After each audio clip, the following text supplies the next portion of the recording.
Ladies and gentlemen, we're sorry for a technical delay. So once again, would like to introduce you to the topic. So blockchain, the threats and opportunities for cryptocurrencies in Ukraine. And I would like to also inform you on the speakers on the panel. So please, Maxim Libanov, the Commissioner, National Securities and Stock Market Commissioner, Olexiy, Goncharuk, the head of the BRDO, Artem Afian, the co-founder of Juscutum, Andrei Dubetsky, the member of the Blockchain Association of Ukraine, Jekaterina, Govina, the advisor to the board member of Bank Lithuania, and Daniil, Menshykov, the head of the Division of Entrepreneurship Development, Ministry of Economic Development and Trade of Ukraine. The moderator of this speak will be Jekaterina Shcheglova-Goldfinch, the science editor at Fintech Times, the Future magazine publisher. I think we're about to start. Thank you very much. Good day, ladies and gentlemen. Pleased to welcome you at our panel. As the organizers have told us that this is one of the most popular panels the last year, and I get all of the people who join us later. So all of this is a very great panel. So all of the stakeholders, all of the participants of the legislative process that is now taking place, they're here, and we also have Jekaterina Govina with the Lithuanian case. So we're going to have the real working case of the regulations in other countries. So what we're about to talk, we're about to talk about the cryptocurrencies in Ukraine and in the world and crypto regulations. And we will start with everything that's going on in Ukraine and overall in the world. And I would like to tell you that we're going to have the votes. Here today, we want to engage the audience. We want to understand what you think, what are your opinions. So that is why I would like to ask you, there is the basic question, have you ever invested in cryptocurrencies? So please, I would like to ask to get the first question on the screen, and we will see the QR code on the screen. So you can just point your camera of your phone to the QR code, and you will have the hyperlink coming. So you will see the number.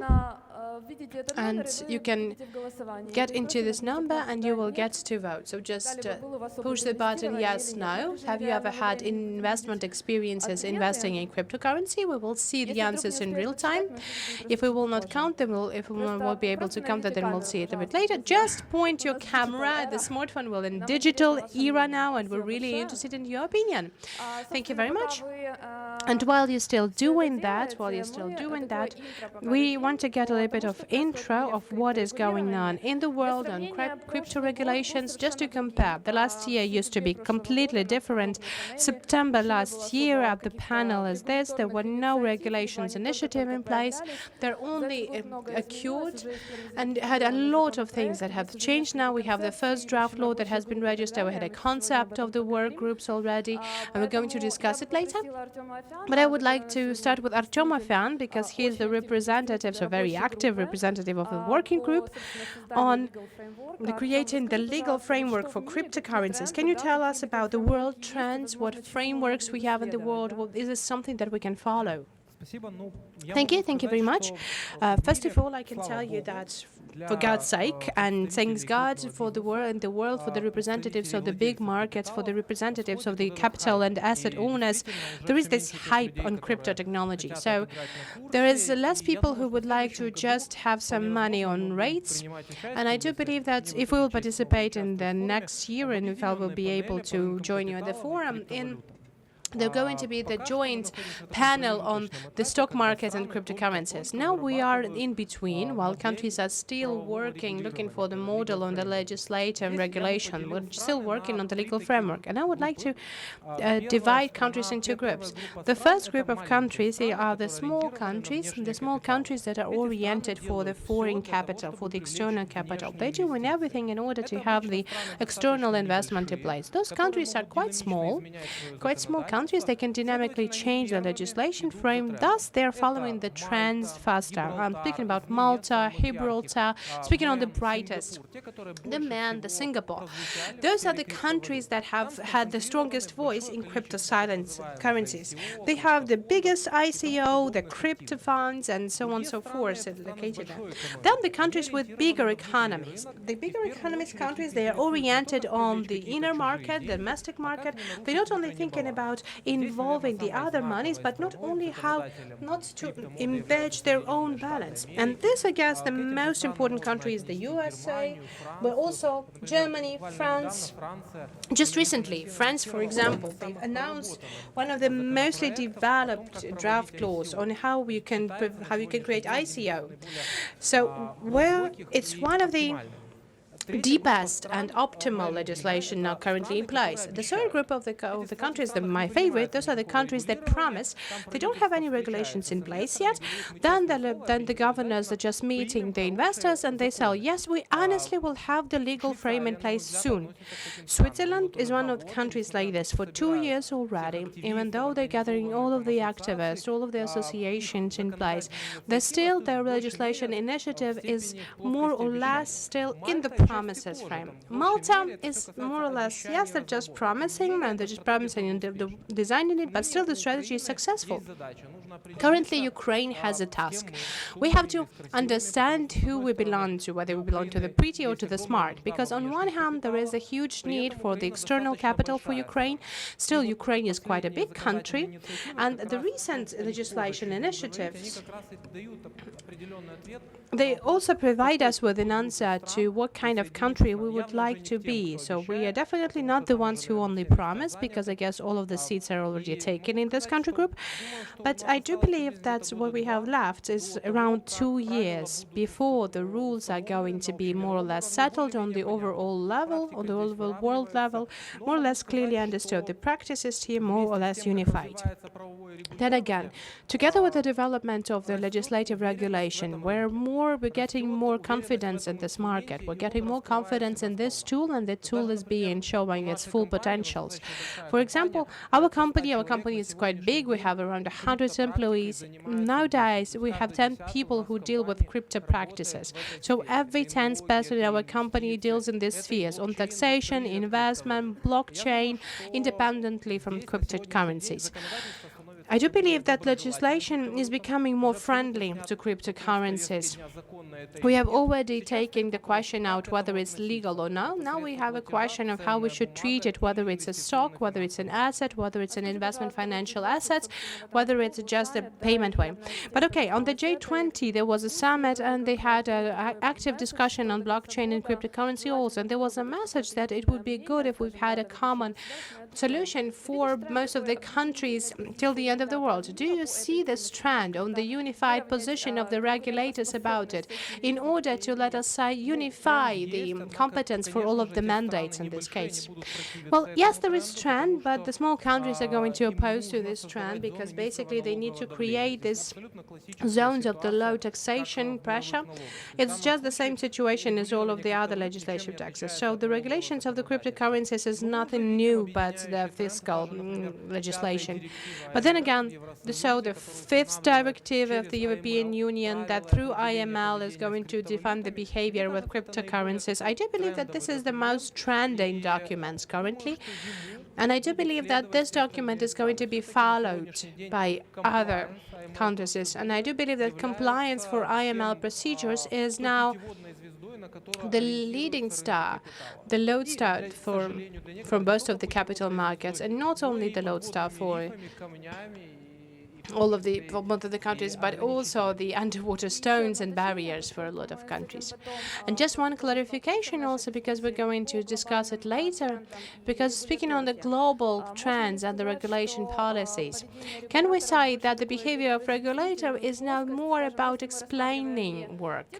Like, for example, we're not speaking about the countries that have banned the cryptocurrencies, but who are loyal to cryptocurrency. Can we speak it's more of explanatory work or more harsh regulating work? I believe that you're quite right. Like most of the countries that are now starting with explanatory work. And to my great surprise, and to great surprise of a lot of the people, the cryptocurrencies is nothing new. So basically, this is the legal relationship that were in place all the time. It's only that we had this technological aspect coming into it, and technological aspect that takes down the borders between the countries, maybe a little bit mitigates the influence of the state, but then again, the relationship between people is just the same. same. That is why the American Commission on Stock Exchange, any asset that has been created after 1920s, that was the reason for the Great Depression, they're using the same laws and using the same legislation to describe and to explain and to define the rules at the market of the cryptocurrencies. Thank you very much. We had the results of votes, and we had more people who haven't yet invested into the cryptocurrencies, but we will take a look at the difference. The speakers haven't voted yet. You see, we don't have a lot of people who voted, but still there are more people who haven't invested to the cryptocurrencies yet. Maybe we're on the right way, but it reflects the vote. Not all the people invest into cryptocurrencies. That is why we are now discussing the regulation questions to enlarge the number of this person. And I would like to invite Jekaterina to join us with the discussion, because the Lithuanian central bank case is very interesting in this, because it's interesting the philosophy and the framework, how it was built. And we have discussed it previously. There are the real steps on integrating the industry. So, Katerina, please, to you. Good day. First of all, I would like to tell you a little bit on the central bank, on Lithuanian central bank, because as far as I know, in Ukraine, the regulator's structure is a little bit different. In Lithuania, central bank is a mega regulator, as we would say. So basically, we are both the regulators and the monitoring, starting from the insurance market to the banking sector and to the stock market. So we regulate all the financial markets. And why am I saying that? Why am I mentioning that? Because it's much easier for us to come up with standards or explanations, because we see the whole market, and because we don't need to have any specific, we don't have to bring different papers to different institutions in order to reach consensus. So you don't need to settle it with all of the different state-owned bodies or to get your mandate in action. Yes, well, when my colleague was speaking, I intensively thought on what group the Lithuania belongs to. We don't have the regulation with the ICO regulations or separate regulations for ICO regulations and for cryptocurrencies. But 2 years ago, we have made this step. We had a step on the crowdfunding law. And when you're taking a look at the ICO sense, this is the very same crowdfunding, but being done on a different technology, on a blockchain technology. So on a regulation framework, we don't see the difference between the crowdfunding and between the ICO market. I would like to have some slides, if it's possible. Can we have the first presentation, please? I do believe that the correlation between the regulation framework and if we speak about whether there is regulation in place or no, and all the development of the markets, it shows us the great understanding that we don't have the correlation.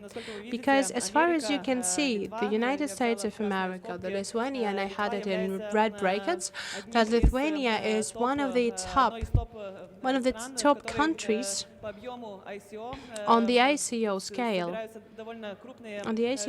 because we have a lot of rooms. And even though in Lithuania or in Switzerland that you have mentioned, there is no separate regulations on ICO. Can I have a next slide, please? So the Lithuanian path, that we've decided that we will not have a separate room for the cryptocurrencies and crowdfunding for the ICO, so we've got to a different direction, to a different level. And I do believe that it's not that much important for the market on what level the framework of rules is set. Market needs clarity. And how to get this clarity to the market, then this is the way that how you deal with your imagination. And our imagination got to the ICO guidelines. The ICO guidelines that include 4 blocks: the regulation block, the taxation block, accounting block, and of course something that is in case for all of the regulation, the block on IML. So the IML block, so the preventing the whitewashing of the money. Can I have the next slide? I'm sorry for the quality of the slide, but Lithuania is, you can see that the first line is Lithuania. The Lithuanian population is quite good in understanding what cryptocurrencies are. They have heard about it. But this is a very small part of it. Just 3.8% of population, of the population that has been asked, has bought cryptocurrencies. Well, at least tried to buy or just invested into cryptocurrencies. So Lithuania, at this point, is now leader in this, in investing in cryptocurrencies. Because we're speaking about the blockchain, not only a blockchain, we only see the central bank only blockchain as the case of using can be used for cryptocurrencies and ICO, but there are also other different use cases that we can build up with blockchain. We invest in blockchain technologies, and we're now developing a project on blockchain sandbox.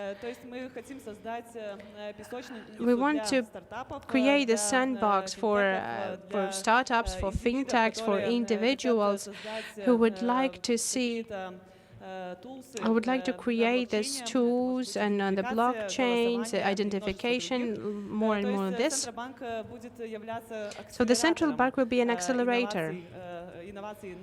Will be the accelerator on the market that is going to create again the revolutionary and technological framework for workspace for building the blockchain solutions. So this will be like a brief story to that. Okay, you've already even mentioned some kind of solution that is going to be ready to launch. Well, this is the one. This is the one. This is actually the one, the LB chain, Lithuanian bank chain solution. That is, we do hope, is going to be very interesting. We're now working with Deloitte, LBM, and other companies in building this framework, in building this marketplace, and we do hope that the years to follow will be able to go live and will be able to invite the companies to come to us and build up blockchain products on this framework. But speaking on the tokens and the Jupiter tokens. Oh, yes, I thought that I could use it in the presentation, but I've forgotten to mention that. And speaking on this case, we have decided, we worked as fintechs. As the fintechs work in, well, now we've been a bit of hooligans of the financial markets. We wanted to be a bit of a hooligans in this case, and we've decided that we want to have a digital currency, digital cryptocurrency. But as far as Lithuania is in the European zone, so we could not have an independent decision. We don't have the right to have an independent decision to have money, to have a specific money. So, but we have the right to get the physical coins. So, you know, the physical coins that the collectioners are usually collecting. So we've decided that why shouldn't they be these coins has to be in physical form? Why shouldn't they be in e-form? And 3 months ago, we've had a hackathon. We have got a lot of different companies, the blockchain companies, that have offered us with many different solutions on digital central bank money. So at this hackathon, we had a Ukrainian company, yes, the distributed lab, and they won. Yes, Ukrainian company participated and they won. So they offered the most acceptable for us solution, and now we are in the process of approving, because we have to have all of the bureaucratic processes in place on implementing it. We're now in the process of implementing, and in half a year, I hope that all of the collectioners they will be able to buy our digital currency, our digital money that is going to have to be issued by the central bank. But I do believe it's like kind of a financial literacy format, educational action for all of their whole stakeholders, and for us, also for us, because we do understand that in our competences, in our blockchain competences, well, I don't know, there has been, it used to be like zero a couple of years before, but because of this project, on LB chain, LB coin projects, we now, our people, both the technology-wise and regulatory-wise, companies, they're becoming much more aware. They're raising their experiences. So that's why these projects are not only as an implementation of some kind of project. It's not just like we can gain something from it, but this is like the main profit of it for the Central Bank of Lithuania to provide their competences. We have very interesting approach on explanatory work. It's a very, let us say, democratic behavior of the regulator. But we have a question whether you need this kind of regulations in place. Do you have the law? Do you need the legislations everywhere? Because you have the market developed at some place because you don't need it. Like why it works with you even without the legislation?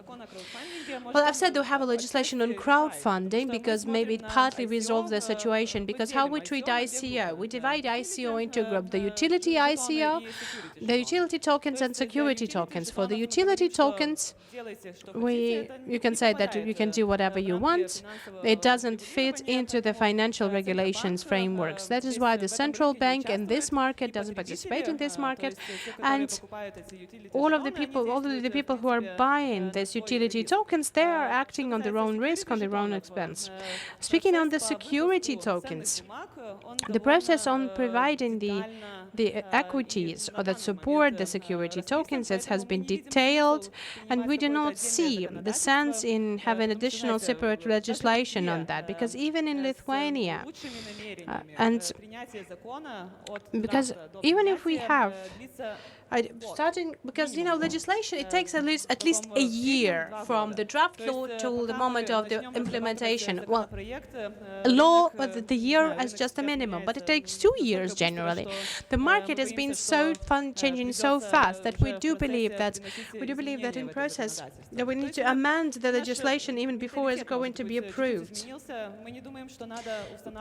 We don't believe that there has to be very direct frames that have to be set. We believe that market is the sandbox in the sandbox regime. So let us understand the renovation. Let us take a look. What are the risks? What are the risks? What is it when the market is going to be more or less settled? If we need the legislation in place, then we will develop the legislation. Thank you very much. We've had these small intros before we start the discussion to understand the global trends, and I think it's going to be also quite understood the situation in Ukraine. I would like to turn to Olexiy Goncharuk to tell us some numbers. What is Ukrainian market currently? Because of their perfect research that have conducted. So can you then give us the second presentation on it? And we will see later that the topic is very relevant currently. We're speaking about very good general flow, and Olexiy will tell us what are the problems that we have to resolve now.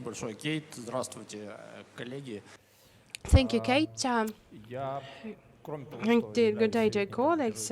First of all, I am the advisor of the Vice Prime Minister, who is responsible for the economical bloc in the government. I am the head of the big think tank that works with the Ministry of Economical Development, first of all, and with other governmental institutions in order to find that.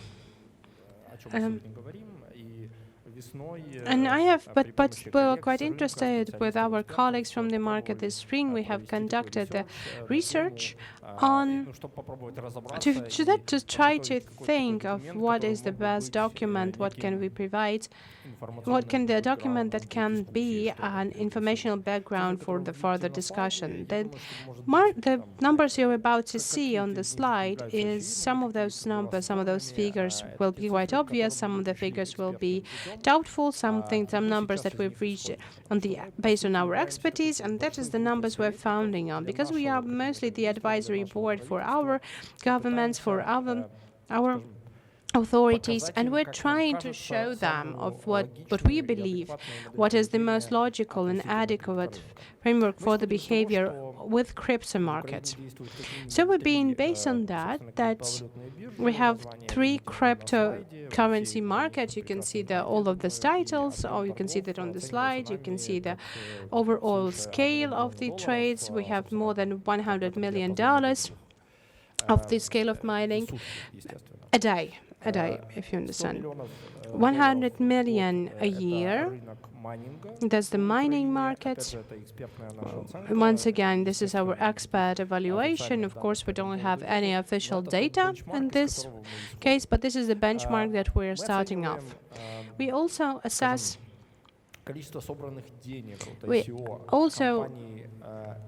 we also assess the ICO for the countries that have the rooted in Ukraine or belong to Ukraine, about $100 million in 2 years. This is the volume of the market, as we believe is now describes the crypto market of Ukraine.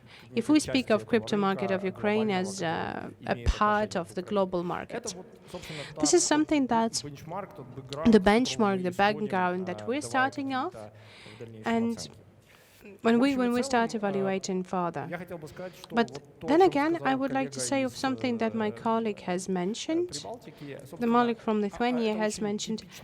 This is a typical behavior model for Europe, so there's nothing new about it, and very good that in this case they're still holding on to the best regulatory practices, because banning or limitation is just only one model for the behavior of the state. The other model is like, what is the preferred behavior from the market?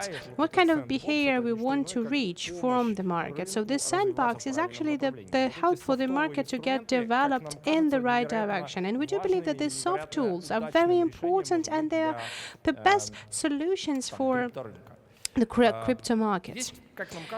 There's also the discussion can be placed in two spheres, and I do believe that's what do we want to underline. We can discuss we can discuss a long time what the crypto market is going to be in the market, whether we have to engage the capital creating the competitive conditions, or should we have to be very careful. What we cannot afford is not to find the common solution. So we just have to, again, we have started it in the project of the concept of the legislation to evaluate of what is going to be, what will we have now. We do believe that it is very important just to take a look at the reaction of the market on this evaluation, because currently the biggest problem that we see in the positioning or in the relationship between the Ukrainian state and the crypto market is the uncertainty and undecidedness. How can I change the slide? Just please, can you just please change the slide? So what do we believe? We believe that now the cryptocurrency is the non-material asset. So we try to analyze all of the possible specters, all of these specters and everything that can be assigned to the cryptocurrency. So what we have understood that non-material asset is something that actually describes the cryptocurrency in the best way. So what do we believe? We believe that if the state will clearly define, clearly decide upon the positioning of the crypto market as a market for the non-material assets, then what we will receive? We will actually get these 5 main characteristics, or let us say 5 main consequences, or 5 main consequences and impacts that are going to be beneficial for the crypto market, not because the players will be able to forecast, but they will also react on that. And we do believe that the governmental positioning can also have this function of discovery. So we can try to make a step forward to the market, and we will see what kind of response we will get. And this response from the market, as we believe it, can be very valuable for the further planning and development of the regulation for this market in the future. And I do believe that it's most of all what I wanted to say to start. I do believe that we will have a discussion with colleagues on that also. And I will just like our technical team to get our next question on the screen. What is like the second question? Who has to be the regulator on the market? Because we know this tendency and trend throughout all the world that the main regulator, if it's not speaking as if it's a mega regulator that we have in Lithuania, then usually the Stock Exchange Commission, and now we have this dialogue between between the state and the market.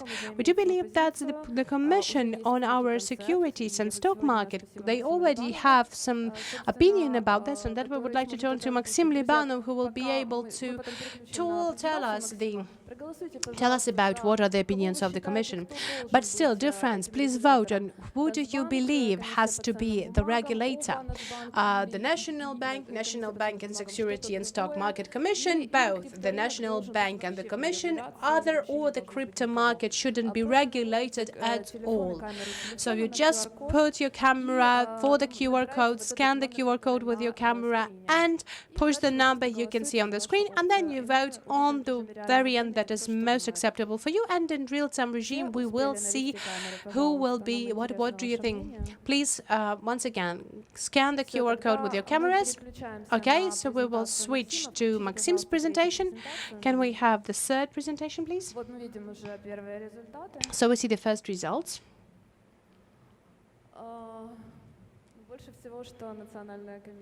But was, like the commission, the National Commission, then the crypto market itself, the National Bank, both, the mega regulator, nothing else. Okay, so mostly this is the National Commission on Securities and Stock Markets. Maxim, do you agree with that? So, okay, thank you very much. We'll turn to the presentation, please.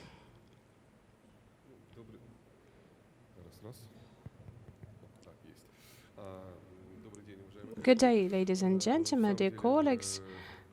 Well, honestly speaking, the Commission on Securities and Stock Market, we have our own vision on how the regulation of the market should also be done, even though I do not really like the term cryptocurrencies. I am more right to speak about crypto assets. But we are quite active in participating in the working groups together with Artem and on developing the corresponding legislative initiatives. So it was really important for us to see the results of the work that has been done by our colleagues in BRDO, because we were able to see and touch something that we have subjectively felt.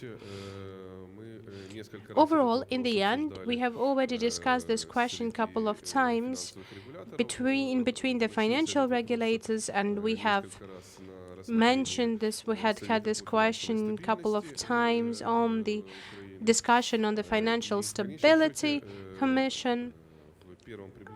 And so, as we took a close look at this, all of the regulators, we have come upon the thought that in the Ukrainian condition, the better solution would be that the regulator of the crypto actives would be the Commission on Securities, National Securities and Stock Market. And based on that, we've started to move a little bit forward, and we've started to go deeper into the questions of regulations, and we've tried to answer the questions for ourselves. What kind of regulation should be? What has to be regulated? What shouldn't be regulated?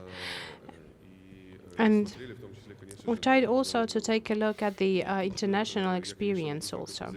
And I can only envy my colleagues from Lithuania, because they have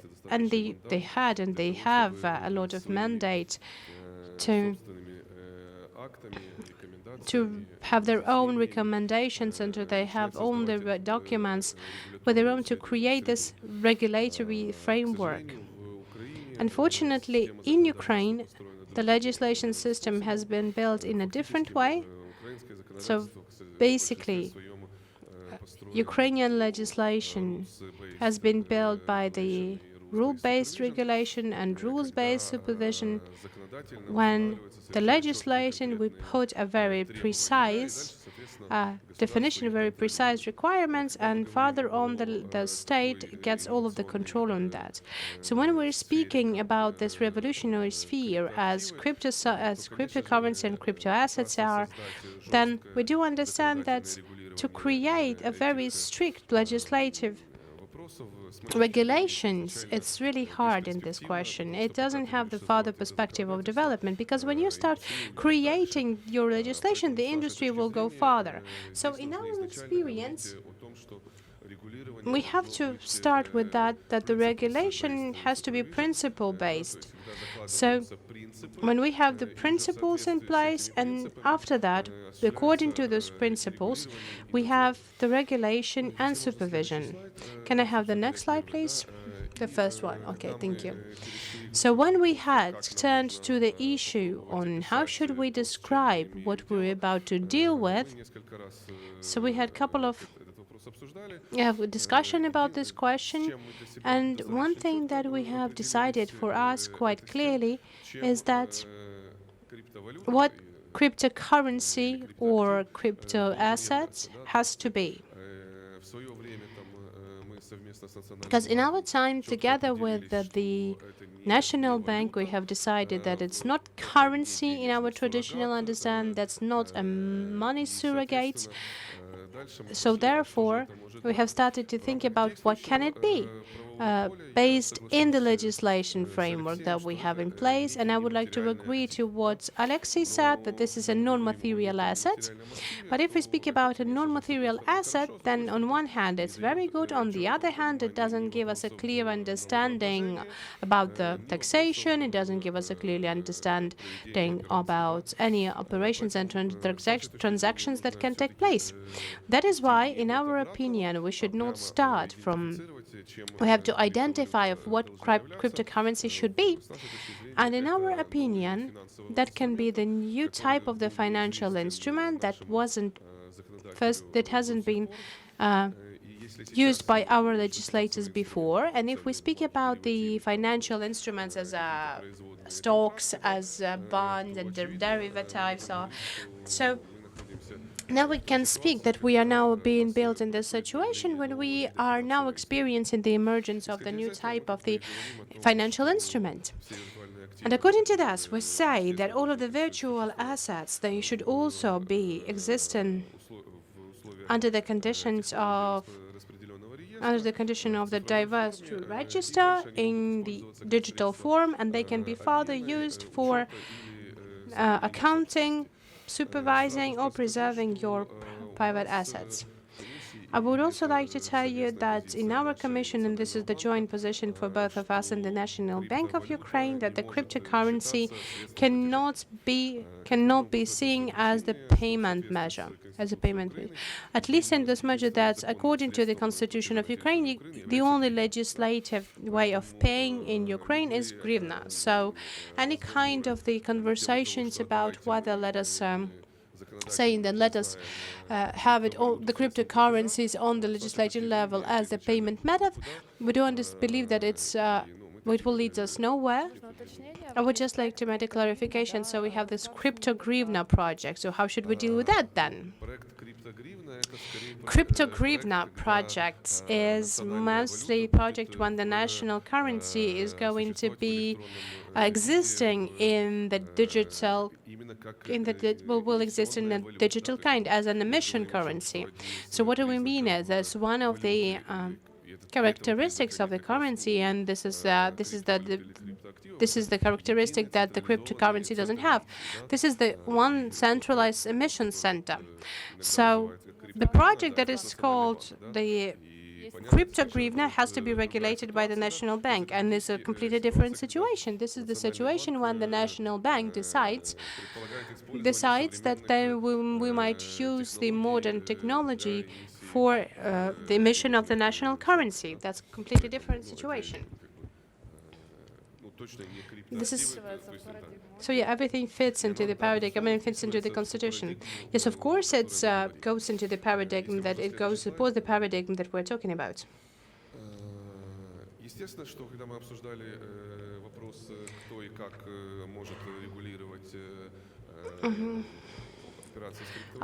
When we saw that how we can regulate. This is one of the things that the variants that came straight away. I understand that it's not the only option. We've got to this on the diversification, on the diversification, how can we regulate it? And we understand that there's two kinds of the operation that can be operated. So the questions of the IML, and the question here is quite clear. We have the question of the financial monitoring that has to be the subject of the financial monitoring that helps us with the provision of the policy in this sphere. So the question of the taxation is also there. So the Ministry of Finance will form the politics of the taxation. But then again, there is another issue on what are the operations and transactions that have to be regulated. That only in our case, we do believe that only those have to be regulated who can only be transferred in fiat money. So when we have this transaction and transmission from fiat money to the crypto active, then there has to be regulation in place.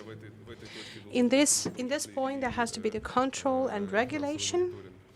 And the financial monitoring also has to take place. And when we have the reverse operation, when we're turning from crypts to fiat, then it's also has to be the IML considered. And at this point, there can also be taxation applied, depending on how the system of taxation, the fiscal system, is going to be built. What is going to be the subject for the taxation? Can I have the next slide, please?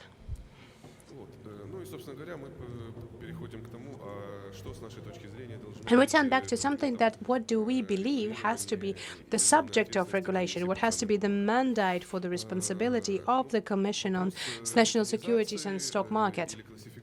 First of all, the token classification.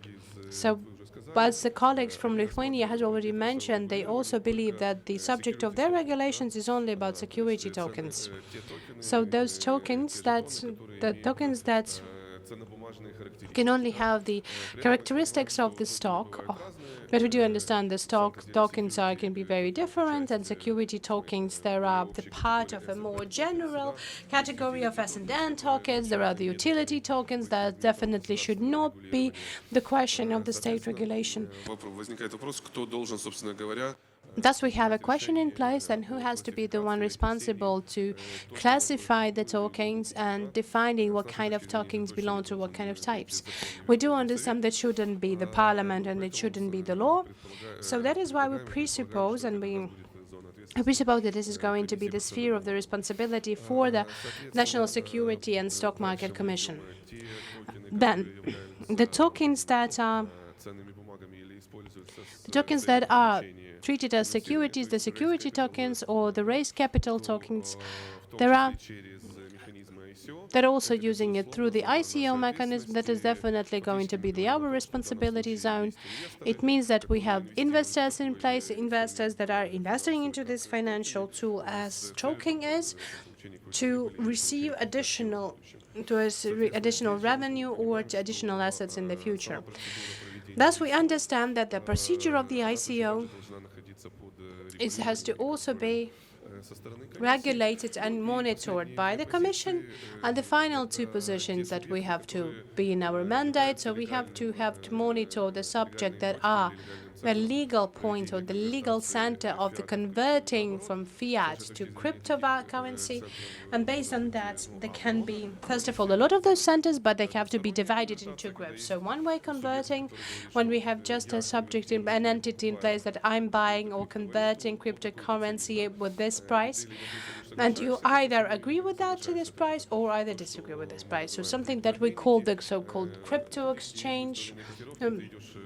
Like, for example, as you see as the usual currency exchange shops, then you can, and when you exchange dollars to hryvnia, then you do it with a cryptocurrency into the real currency now.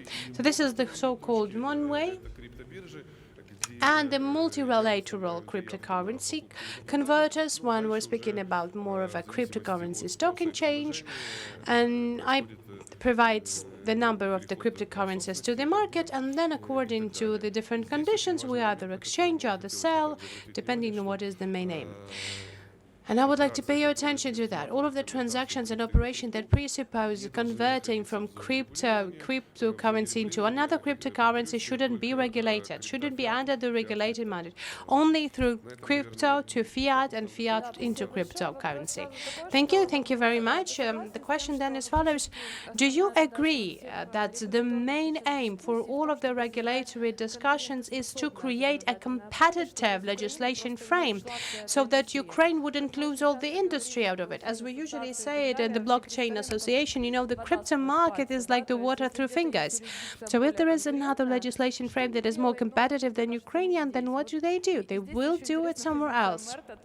And I'm really interested into the position for the Ministry of the Economical Development, and whether you understand it, whether you acknowledge this, and what you would like to do with that. Good day to colleagues. I'm an adept of these technologies. I believe that Ukraine has to build up the real economics with a minimal invasion from the Ukrainian state into economical development. So we should not just close up, and we shouldn't be doing something as just let us see how it will work in Europe and then we'll do it. I do believe that currently it is a possibility for Ukraine to introduce innovations as a pilot, as a pioneer. First of all, what I do believe has to be done is to design the clearly identified sets of rules and to follow how it's going to be implemented. The worst situation in regulating any market is when the rules are unclear, the rules are not defined, they haven't been explained, the state doesn't give you an understanding, where should you move, like what should you do? And this is the way the crypto market in Ukraine is now developed.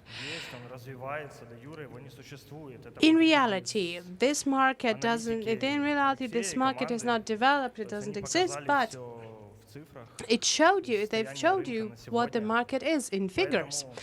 That means that the easiest way to regulate this question, the question of the cryptocurrencies in Ukraine, is to define the status of it. And that is why the Ministry of Finance, they have to turn public and they have to explain what is the main status of the cryptocurrency in Ukraine currently. Maxim, do you have an argument against it? No, I just don't believe that the Ministry of Finance has to do it, but I do agree that we have to get a clear definition of what crypto assets are. But then who has to be that? If we don't have a mega regulator, then who has to do that? Who's this mandate? But security tokens, that's okay, that you have to do that. Okay, but being based on Ukrainian legislation already, we don't have any other option but to define the status with the law. So in the end, sooner or later, we will have to reach to this moment that the parliament is going to define the status of cryptocurrencies or crypto assets with the law. But what we're speaking about is what it is now. We have to start with the starting point. And currently, in our legislation frame, the cryptocurrency is the non-material asset. I agree with it. I agree with it completely. The next thing is about getting the law. Well, we'll get back to this question, whether it's a non-financial tool. We, like the Ministry of Economical Development, actually supports the BRDO position. Let us consider it the non-material asset, and then we'll get the legislation tuned in according to this benchmark. Speaking on the financial instrument, we do believe that it is important to acknowledge the Commission on National Security and Stock Markets at the moment of the mining of the tokens and only regulates the tokens that are only the financial instruments. Because in the process of the ICO, we will understand what the token is, whether it's a virtual cryptocurrency or a financial tool. In this part of the market, we do believe that is important to give for the National Security and Stock Market Commission regulation. Another way that Ukraine may take, being based on the Ukrainian practice, as done in Switzerland or in Japan, is to create a self-regulating system. So basically delegate the right for the crypto community. The site has to delegate the right to regulate this market to the crypto community. And So when again, just give it the legal framework for the self-regulating organization. Even in this questionnaire, we had some share of the market that they also voted that the market itself has to regulate. But it's quite a complicated market. So the self-regulating market is really hard topic. It's whether the crypto community is ready for the self-organizational work, whether the state is ready for the self-organizational work. Can we do it in Ukraine overall? Can you comment upon that, Maxim, maybe? Well, I can comment upon the self-organized market and how it has been working in the capital market. So everything is quite easy for us. We have the commission, the international stock market commission that has had the specific standards on how the CRO works. There are a couple of principles that are being mentioned there, and the principle mentioned that only that organization can be the self-regulated organization that has the voluntary demand from the participants of the market and has turned this the demand to the state and that uses this mandate in full strength. So basically there are two moments. First of all, it has to be a voluntary unity or delegating the mandate. Basically, we're now speaking about that the SRO, the self-regulating organization, can take place and can be working, but then on the experience of the Ukrainian capital markets, I would like to tell you that the effective examples of the self-regulating organization work, we don't have the effective success stories in Europe. It is more of an American construction. It has been historically built. It works better in the investment market. It doesn't work with insurance, at least in Ukraine, and it doesn't seem to work in Europe also. If we speak about Ukraine, then we have the self-organization at the capital market. We have three organizations. We have SRO non-banking financial markets. There are two associations on pension funds, and we have the pension funds and the pension associations. And at the banking market, as I remember, we don't have SROs, and an insurance market we don't have SROs also. But if we take a look at the banking market, the associations that we don't have the SRO status, they are being the most effective in protecting the rights and interests of their participants. So I wouldn't fetishize the self-regulated organization status, because I would like to say that the professional unities for the participants of very specific markets and the corresponding associations can also fulfill their functions, their representative functions, and the lobby in the interest of their participants, even without any formal statuses implied by the state or the regulator. Okay, Artem, from the legal part of that, we have a blockchain association that has been based on voluntary base. The most respected parts of the market, there are also the vice president, so we have a democratized system, let us say it like this. It seems like everything is quiet, but what do you believe on the legal part of it? And I will ask Vitaliy to comment upon this also. I can't be non-organized, because I'm engaged in this. I have my own interest because I'm also a part of the association. Okay, but like a legal professional, whether you can be whether this association can be influential, whether it can be a part of a dialogue with the government. Yes, of course it can, and everything that has been done is now clear connection to the association, because the public activity in this sphere has only started. Before that, all of this work has been done behind the sets, not in a bad sense of it, but in the working groups. And because we didn't have a lot to talk to, we had any kind of protection for the industry from some kind of extraordinary situation from the executives and from the executives body, so which wasn't really a format of the action and the work for the association. So Ukraine didn't have a chance yet to have these good mechanisms of the SRO communities in place. Whether it can be or not, exist or not, well, yes, it can be. Well, we had examples of that. We can assess it in a different way. They worked. Do you believe we need to have the SRO for the crypto market in Ukraine? I know at least one argument for SRO, to support SRO. The market is very dynamic, so you have to react immediately on the market change. I'll just give you one example. we had discussed these examples of tokens. We have the utility tokens, we have the security tokens. This division is not the one that can fulfill all of these desires. So one of this is the so-called assets tokens. The tokens can be also divided inside of this group. They can be combined tokens. These tools, they only appear nowadays. They're being crystallized. Like ICO is, we see the less and less ICOs. We started the STO, the security tokens offering. And I do believe that for the regulator, it will be always as harder to fit this fashion, like really, honestly speaking, fashion.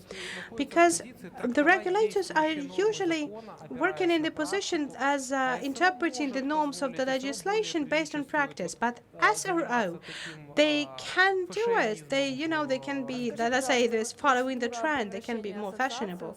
But okay, the procedure of changing the association into SRO, or whether it going to be a complicated and long process, or you're not ready to talk about it yet? Well, of course, this is a process when you have to communicate and when you have to get the acts on delegating the mandate from the state-owned bodies. But we don't have the institution. We don't need the regulator on the crypto market. We can do it. We can create association, yes. Well, if there, but there has to be something that has to delegate something to you. So yeah, we need to have this word in place. Olexiy? Olexiy, I would like to add that I agree to most of what has been said, that it's a very dynamic sphere. Moreover, not a lot of people understand it yet. Let us say that this is the specific blockchain community has now got into the communication of this process, and I was really surprised that what I would like to say that Maxim was frustrated, just as I was, with the word cryptocurrency, because cryptocurrency is a very narrow definition of everything that is going on currently. And generally, no one actually can follow to that. We have been starting with some kind of bubbles comparisons, or the comparisons with the dot-com boom or the tulip seeds market.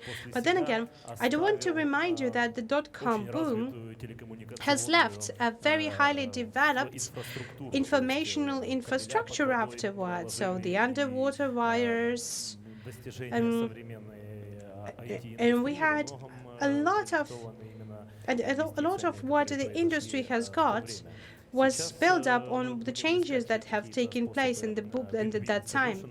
Now we're going to be looking for the win-win solutions, and now it is very important for us not to have any obstacles from this sphere, especially of the regulatory type. Why do we need that? Because we know the blockchain community is very specific, and it feels it's independent, and it feels that it doesn't need additional regulation. So that is why we have a couple of key points that we would like to pay your attention to, that we would like to make you consider. So this is one of the important points, that this is the operation inside of the cryptocurrencies and outside of the cryptocurrencies. They are unfollowed, they are unregulated, so let us not even get into that, because we're going to, first of all, there's going to be the lost time for all of these participants. Another important point is that, okay, we do agree that the points to enter the fiat and the cryptocurrencies into fiat, they can also be, it has to be regulated, and we will find the common source in how it has to be regulated. Speaking on the general society in Ukraine, I would like to also say that we don't have these cases of fraud, because we now have this, we don't have still crypto pyramid in place that has been also announced. So basically, yeah, there were a lot of different tries out to do that, but I would like to once again emphasize the capability of the community for self-regulation. So it is quite a self-regulating community. The community believes that it's quite irrelevant to get someone to get someone to get fraud, because it will have a bad impact in the long time. So you believe that the community is already mature enough to have building up the dialogue with the state to create the legal framework. The community of the individuals is really hard to. It doesn't really like one. It really has to be presented to some kind of institutions or body that will decide whether we're ready or no. Inside of the community is many different of the vectors of interests and many different influential groups.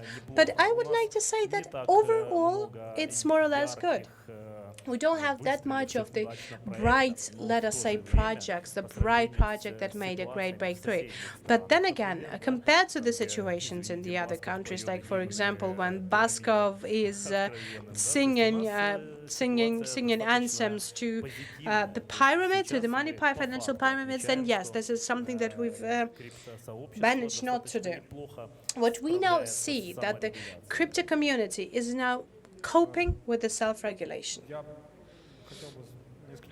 I would like to have a couple of comments just to clarify some of the points in our discussion. So maybe just like, I don't know, to base up some, emphasize this in our discussion. Just a couple months ago, our dearest cabinet of ministers has come up with the concept of the self-regulation in Ukraine that also deals with the questions that we're now discussing. So what we have to understand, and there is a specific draft law that has been prepared, it's about the dairy industry, about cement, like, for example, and of course the financial services itself also.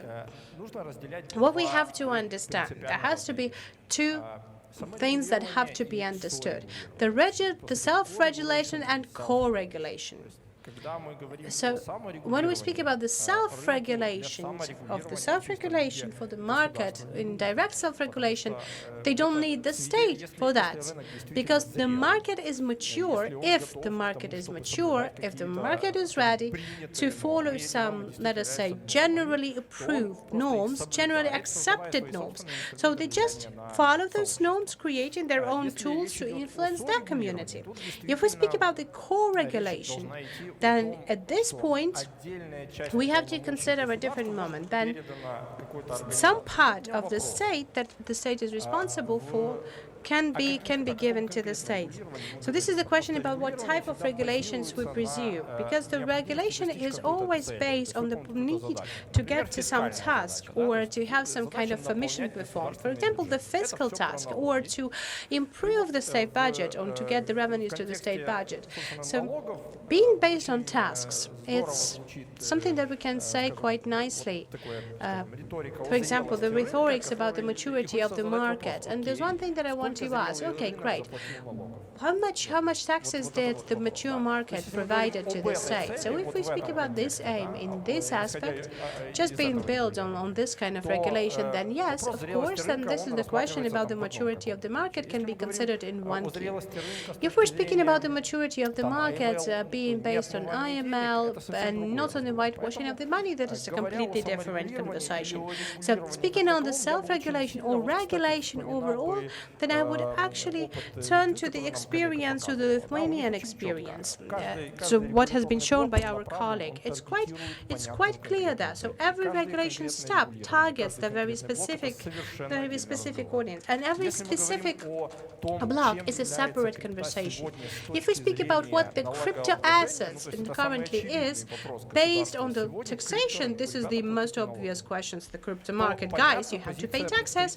Then we understand the position of the representatives of the ministries of economics. So we would like to see the letter of the competent institution that deals with the taxation that will say, guys, in the context of taxation, we treat you this way. If you would like to have the accountability, and if you would like to build some kind of a civilized relationship with us as the state, then it's going to be like this. This is like this. We see you this way. And we cannot speak of the self-regulation in this case, because it's very strange if the market is self-regulating, then how you build up your relationship with the state state with taxes. If there are some points that come from the market itself, for example, the fraud, or if you would like to follow some rules, like for example, no one is going to be working with the unfair competition or unfair trade. So in this case, the market cannot self-regulate. And as usual goes, these markets, they've set some standards and they build up as what Maxim have said.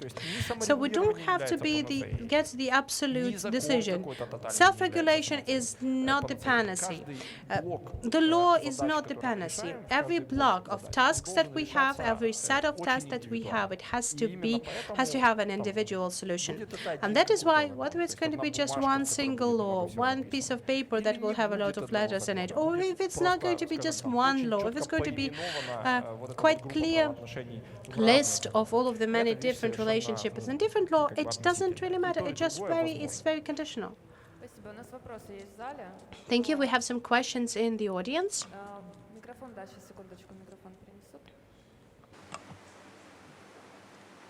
Добрий день, Юлія Вітка, проект USAID Transformation. Good day, Yulia Vitka, USAID, Transformation of the Financial Sectors. I would like to comment 2 moments.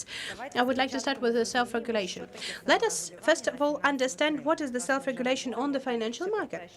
Because as we were already mentioning it, and if we already mentioned that we would like to clarify tokens as financial instruments, USAID is an American project, then we speak about the usage of the American program. When we were started with a self-regulation system in Ukraine, what it turned out to be, what it now is a different question. What self-regulation is? It's not the protecting of the interest of the participants. It's not lobbying. This is what the associations do. Self-regulation is the big part of the overlooking and supervising mandate of the regulators. Those regulations that we have in the US, we went to US and we've seen it, and Max knows it. They have the system of monitoring and supervising the markets even more powerful than regulators have. There's a lot of money, a lot of investment. They're identifying the fraud at the lowest level. They're filtering 60% of the violations, and they're also the responsibility for that. And only those that hasn't been resolved, or the one that have bear the biggest importance, they turn to regulator. I don't know whether the community is already mature, but the self-regulation function, if you would like to do that, there has to be in that. And yes, sometimes it's really hard to punish someone who pays you, but then you have to do that. So this is something on the lobbying, protection, lobbying, and but collaboration with the state is completely different. Speaking on the legal nature, Max had mentioned constitution and the payment way. We have a new law on currency that says that sometimes you can use foreign currency or gold or different metals as the payment also. We cannot base it that, it cannot be used as payment according to the constitution. I do understand that on the legislation level, we can have some amendments and changes made. Law is just an instrument, just a tool, whether we amend it or no. But we have to understand the economical nature of it. And I'm a lawyer. I'm a legal specialist. As the economists will tell me, I will classify it accordingly to what they say. No material assets, economical instrument, financial instruments, or whatsoever. But then again, I have already heard this, your comment, Max, but I would like to listen to Jekaterina's idea of how do you believe the economical sense of the cryptocurrency, whether you define it as a currency value, as the way of payment, or how do you believe it? Thank you. Thank you. It's a good question. Before we went to the European zone, yes, we've had the law on that also mentioned that the only way of payment in Lithuania is the Lithuanian lit. Why did we start it with the state? On the constitutional level, on the level of the legislation, why do we have it in place? Because when we don't have faith in the national currency, there is a huge risk that everyone will turn to some kind of alternative payments. Like, for example, we used to have alternative payment, either US dollar, either euro. That is why this restriction was needed. Right now, we don't have this restriction. But somehow the companies, the merchants, the shops, they do not turn to bitcoins, to other cryptocurrency, because they don't have the need. We don't have the demand. Because current payment systems that we now have in place, the current prices for merchants and for the receiving the payments with cards or phones, they're so low that we don't need any additional alternatives. That is why the European Union and the Central Bank and the European Union, they overlook the scale, the volume of the markets, and they don't see any needs for intervention. So the population themselves, they don't turn to the alternative, they don't have the needs. Can I have just one more comment, because I have also been participating in discussions on the cryptocurrencies as a payment method. And as a lawyer, I also would like to say that you've said that as an economist say that I will do the same. You know, it would be a good thing that we wouldn't listen to the economists, and even being based on this forum that I'm now being based. What do we mean as we acknowledge the cryptocurrency as a payment method? It means that the state guarantees that it will make everyone take this kind of currency as a payment, and we don't need this right to, I don't know, because we don't need the need to, for example, for the transport system to request us to pay in cryptocurrency. In some cases, the cryptocurrency can be treated as a payment method. Like, for example, if we speak about the crop market, the crop market is some kind of a payment method for the crop market. Crops are the payment method at the crop markets. You can even legally, it won't change us, will give us anything if we will give it a status. What is talking? The fullest understanding, and I've already have thought about it, but is just white paper. The white paper doesn't need regulation. Depending on what you will write on the white paper, of what kind of liabilities you put on it, it might be the stocks, it might be bonds, it might be obligations. You can just write a note on it or a contract on it. So you have to build on the legal. You have to build on the legal nature of token, depending on each situation. It might have the mixed origins, mixed nature, and I do believe that this is on one hand the complexity of tokens, but on the other hand the greatest opportunities of it. Like, for example, the obligations or shares can be both financial document, marketing documents, and I do believe that this might be the complexity that the economists can discuss more. Max, there was a second part of the question, or maybe you have any comments on what Artem has said. As a lawyer, I may disagree with both of the other colleagues, lawyers, that have already expressed their opinions about it. On what is said on the law on currency, they doesn't say that the currency is a payment facility. They say that the international foreign currency can be used as a transaction mean if you already had if you have the invoice in currency in the foreign currency, and according to the specific condition, you can pay in currency also that. But Artem has identified what is the payment facility on the legal framework.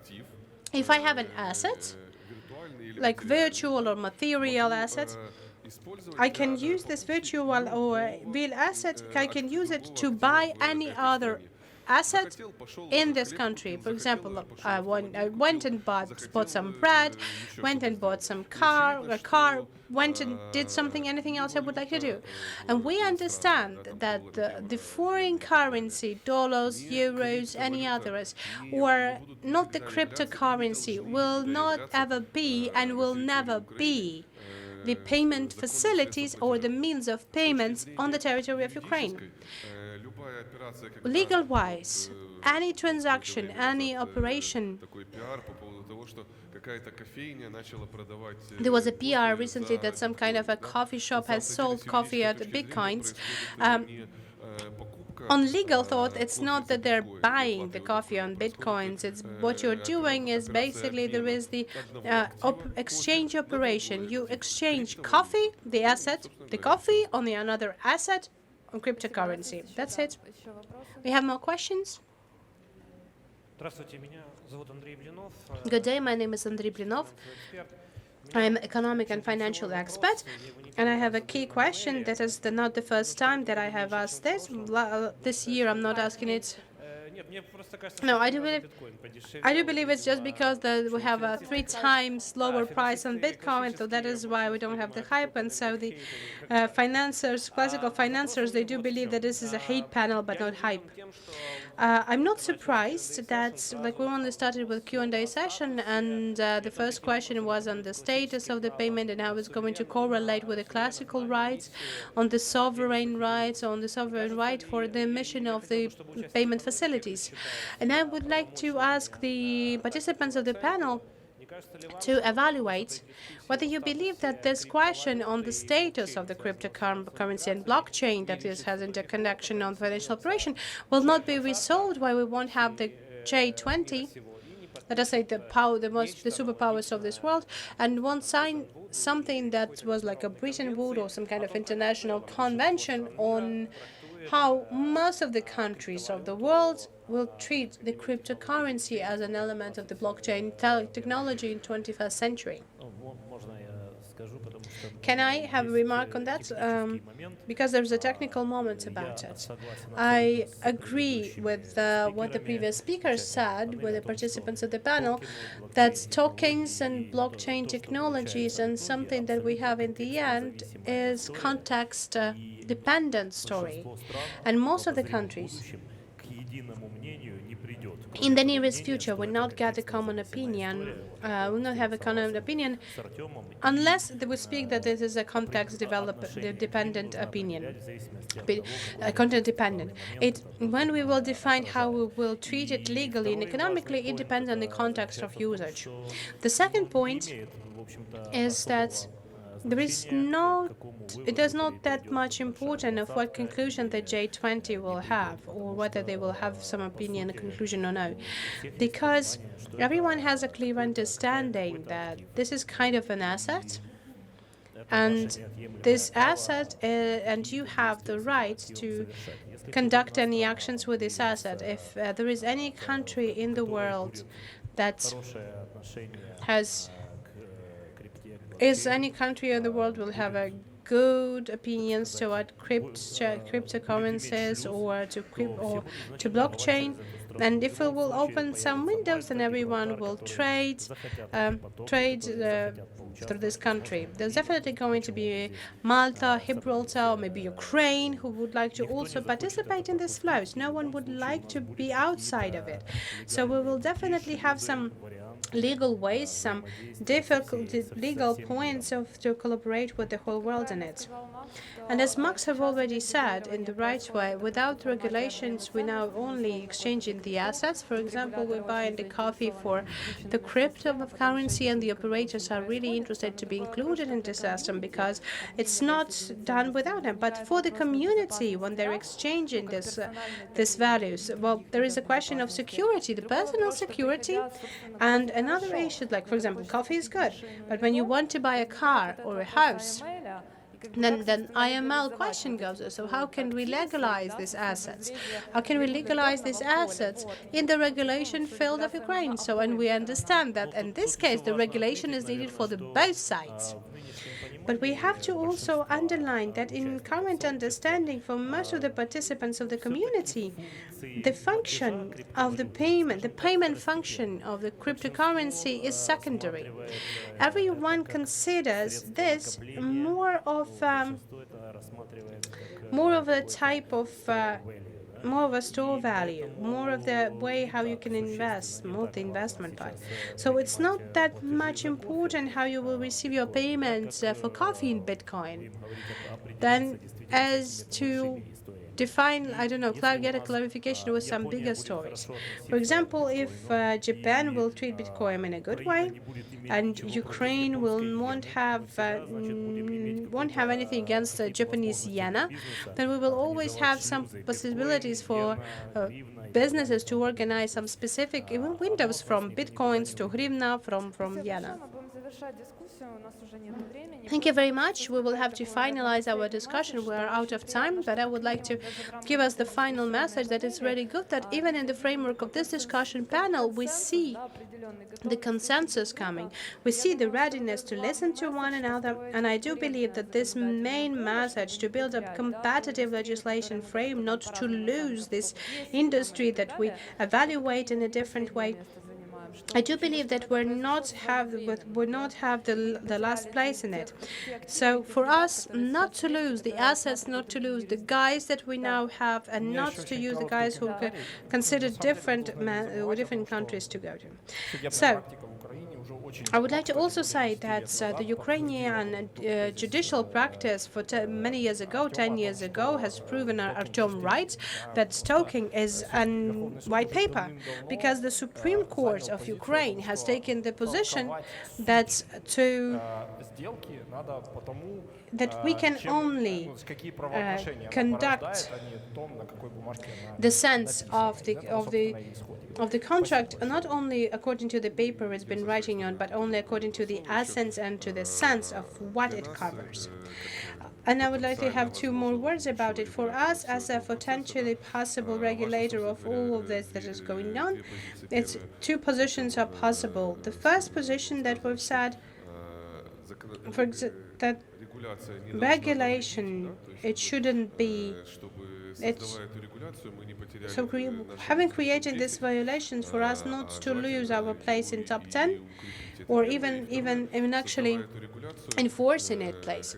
But by creating this regulation, the second thing that I would like to once again remind us for Ukraine I would like the Ukraine to be attractive as a jurisdiction that will be more attractive than the others. So when we create the regulations and when we created this legislative regulation, so for us to be in a winning situation. Thank you very much. I'm sure everything will be as we wish it to be. Thank you very much.